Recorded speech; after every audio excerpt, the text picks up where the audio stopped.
Hola, mi nombre es Nicolás Garrido, soy el coordinador del máster en reproducción humana que se realiza en la Universidad de Valencia junto con el Instituto Universitario IBI.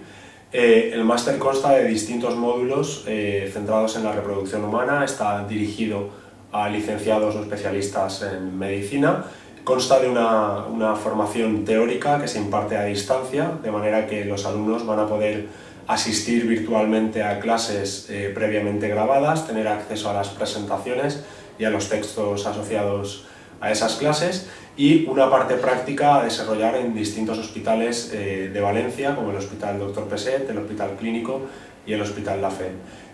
Esperamos que sea de vuestro interés y esperamos también vuestra inscripción. Muchas gracias por vuestra atención.